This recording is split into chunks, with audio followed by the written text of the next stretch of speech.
Hi viewers, welcome to our channel. ప్రస్తుతం మనతో పాటు ఇమ్మంది రామారావు గారు సీనియర్ జర్నలిస్ట్ ఉన్నారు. వారితో ఒకసారి మాట్లాడదాం. సార్ నమస్కారం. సార్ నమస్తే బాబు. సార్ అప్పటి మా కూల్చివేతల వల్లే నేడు మేము ప్రతిపక్షంలో ఉన్నామని చెప్పేసి గుడివాడ అమర్నాథ్ గారు చెప్పడం మనం చూస్తున్నాం. సార్ అంటే ఇది టీడీపీ వాళ్ళు అంటే ఇప్పుడు రీసెంట్గా వైసీపీ వాళ్ళ కార్యాలయాలన్నీ కూల్చేస్తున్నారు కదా, దాన్ని ఉద్దేశించి మాట్లాడారు. అంటే అప్పుడు మేము కూల్చివేశాం, అందుకు మేము ఓడించి ప్రతిపక్షంలో ఉన్నాం. ఇప్పుడు వీళ్ళు కూల్చివేస్తున్నారు, మరి వీళ్ళు కూడా వచ్చేసారి ప్రతిపక్షంలో ఉంటారు అన్నట్టుగా ఆయన ఉద్దేశం. అది ఆయన ఉద్దేశం అదే. మీరు ఏం చెప్తారు సార్? అదే ఇదే మాట జగన్మోహన్ రెడ్డి కూడా చెప్పాడు మాట. 2029లో వాళ్ళు సింగిల్ డిజిట్ దాటదని చెప్పాడు. ఇది ఇప్పుడు అదే మాట ఈయన కొంచెం పొయిటిక్గా చెప్పాడు మాట. అప్పుడు అక్కడ మనం కూల్చేసాం కనుక ఈరోజు ఇలాగ అయిపోయింది, మా పరిస్థితి అయిపోయింది, ఆ కూల్చకంటుంటే బాగుంటుంది, మరి మేము చేసిన తప్పే మీరు చేస్తున్నారు కదా, అయితే రేపు మీరు ప్రతిపక్షంలో ఉంటారని చెప్పడం ఆయన ఉద్దేశం. ఆయన పిచ్చినాగన కాకపోయినట్టయితే అప్పుడు మీరు కూల్చింది ప్రభుత్వ ధనం, ప్రజల ధనం, ప్రజల కోసం ఏర్పాటు చేయబడ్డ ప్రజావేదిక, దాని పేరే ప్రజావేదిక. పోనీ అన్న ప్రజావేదిక అన్నా, సిబిఎన్ ప్రజావేదిక అన్నా, నువ్వేదో కొన్నాళ్ళు పోయిన తర్వాత పరిపాలనలో దిగి ఓ సంవత్సరం పోయిన తర్వాత ఒక ప్రయత్నం చేయొచ్చు ఆ పేరు కోసం ఉక్రోషంతో. ప్రజావేదిక నిన్నేం చేసింది? తెలుగుదేశానికి ప్రజావేదికే, వైసీపీకి ప్రజావేదికే, బీజేపీకి కూడా ప్రజావేదికే. దాన్ని 9 కోట్లతో నిర్మించినట్టయితే 4 కోట్లతో పడగొట్టేశాడు, నేలమట్టం చేసేసాడు. ఎంత కడుపు మంట, ఎంతమంది పేదవాళ్ళ తాలూకు డబ్బు అండి అది. ఇప్పుడు 9 + 4 15 కోట్ల రూపాయలు ఉన్నాయంటే ఆ 15 కోట్ల రూపాయలు ఎంతమందికి వస్తాయండి? ఆలోచించుకోవాలి కదా. మళ్ళీ చెప్తున్నాను, అది ప్రజావేదిక ఒక్కరి సొంతం కాదు. ఈయన కట్టుకుందేమో టూరిస్టుల కోసం కడుతున్నారని రోజా చెప్పింది.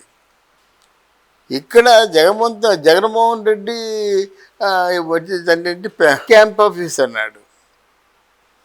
అంటే ఇక్కడ టూరిస్ట్ స్పాట, క్యాంప్ ఆఫీసా? టూరిస్ట్ స్పాట్ అంటే అంతకుముందు ఉన్న హరిత టూరిస్ట్ని పడగొట్టవలసిన అవసరం ఏమొచ్చింది?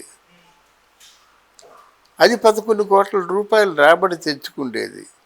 ఒకవేళ ఇది నిజంగా జగన్మోహన్ రెడ్డి క్యాంప్ ఆఫీస్ అయినట్టయితే దీని ప్లానింగ్ ఏది?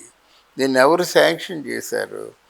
దీని బడ్జెట్ కోసం ఎప్పుడు మీకు చర్చ జరిగింది? ప్రతిపక్షాలు కూడా ఉన్నాయి కదా, అందరూ ఆమోదించారా? మీరు మట్టుకు మీరే బుల్డోజ్ చేసుకొని శాంక్షన్ చేసేసుకొని అది కట్టించారా? ఒక ప్రభుత్వం తాలూకు క్యాంప్ ఆఫీసు, ఒక సీఎం తాలూకు క్యాంప్ ఆఫీసు 100 కోట్లు అయితే స్టార్ హోటల్ లాగా ఉంటుంది, అంతే కదా.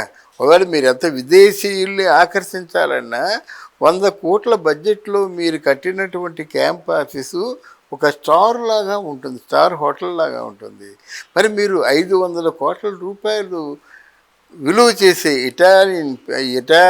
ఇటాలియన్ ప్లేట్స్ పెట్టారు, గోల్డ్ కోటెడ్ బాత్రూములు, గోల్డ్ కోటెడ్ డైనింగ్ హాళ్ళు. ఏంటి ఎందుకు పెట్టారు? రాజమందిరంలో నిర్మించారు. రాజులాగా ఇండివిజువల్గా నివాసం చేయడం కోసమే నిర్మించారు. ప్రభుత్వం కోసం నిర్మించారంటే చూసేవాళ్ళు వెర్రివాళ్ళు కాదు. అక్కడ బీచ్లో బాత్రూంలో చూసినా, డైనింగ్ టేబుల్ నుంచి చూసినా, బెడ్రూమ్లో చూసినా, ఎక్కడి నుంచి చూసినా బీచ్లో ఒక 20 అడుగులకి ఎగసిపడే కెరటాలు కనిపించాలి, ఆ గాలి తగలాలి. ఇది రాజమందిరమే, ఇంద్రభవనమే. మరి దీన్ని ప్రభుత్వాన్ని ముడిపెడతారు ఎందుకు? ముందు లెక్క తేలాలి కదా. ఎంత ప్రభుత్వ భూమి, అది అందరూ టూరిస్ట్ స్పాటు, వాళ్ళకి లెక్క చెప్పాలి. మన స్టేట్ గవర్నమెంట్కి వీళ్ళకి సంబంధాలు ఉండవు, వాళ్ళకి చెప్పాలన్నమాట. ఆ టూరిజం దగ్గర నుంచి పక్క ఆధారాలు లేవు, అంటే వివరాలు లేవు, శాంక్షన్లు లేవు కట్టమన్నట్టు. ఇది ఇంకా గొడవల్లో ఉంది. ఇప్పుడు దీన్ని ఒకవేళ ఆ ఫర్నిచర్ ఏమిటి, ఇంత ఫర్నిచర్ పెట్టామంటే కొడాలి నాని, అంబటి రాంబాబు వీరు ప్రజాప్రతినిధుల ముందు వాళ్ళు తీసి లోపల వేయొద్దు. అసలు ఏమిటి ఆధారాలు? ఏ ఆధారంతో నువ్వు కట్టుకున్నావు? బడ్జెట్ ఎవరు శాంక్షన్ చేశారు? నీకు కన్సర్న్డ్ ప్లానింగ్ ఎవరు శాంక్షన్ చేశారు? ఏదీ లేదు. ఇష్టారాజ్యంగా కట్టేసుకున్నారు. అసెంబ్లీ తాలూకు అప్రూవల్ లేదు, టూరిజం స్పాట్ తాలూకు అప్రూవల్ లేదు. వాళ్ళు ఇంకోలా కట్టుకుంటారు. ఇది 500 కోట్లతో 5 ప్రాంతాల్లో 5 5 స్టార్ హోటల్ లాంటివి కట్టుకుంటారు. వాళ్ళు ఒకచోట ఎందుకు అలా కనిపిస్తారు కదా? అందుక వీళ్ళు మాట్లాడుతున్న మాటలు ఎవరికి కూడా అర్థం పర్థం లేని మాటలు మాట్లాడతారు.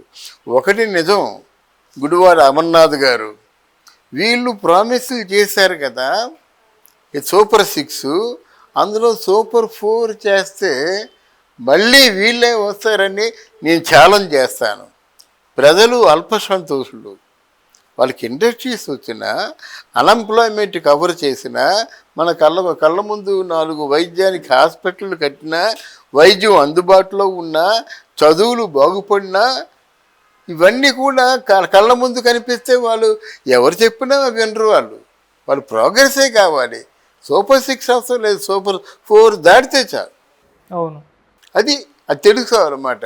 తర్వాత ఏమో మంత్రులు ఎవరు క్యాంప్ ఆఫీసుల్లోనో లేకపోతే ఇళ్లలోనో పడుకోవడం కాదు, ప్రజల్లోకి వెళ్ళిపోవాలి, ప్రజల మధ్యకి వెళ్ళిపోవాలి, ప్రజల కష్టాలు తెలుసుకోవాలి.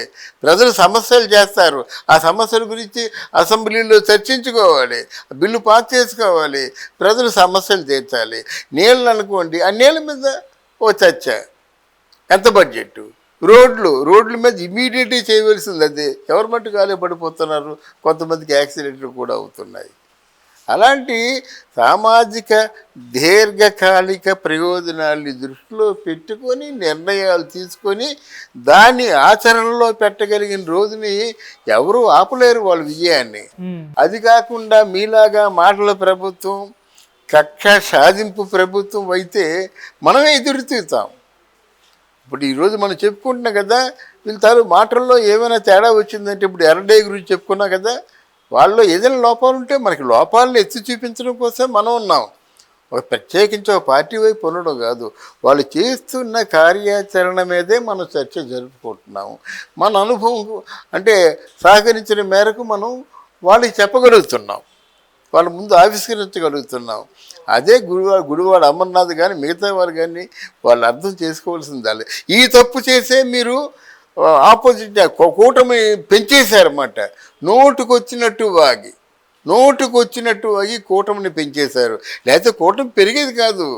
మీ బూతులు వెళ్ళలేక వాళ్ళు పెంచుకున్నారన్నమాట. మీ మాటలకి వాళ్ళ మాటలకి తేడా గమనించారు. చచ్చా, వీళ్ళు ఒకవేళ గెలిపించినప్పుడు కూడా ఈ తిట్లు పురాణం తప్ప మనకు ఉరిగేదేమి లేదనుకున్నారు.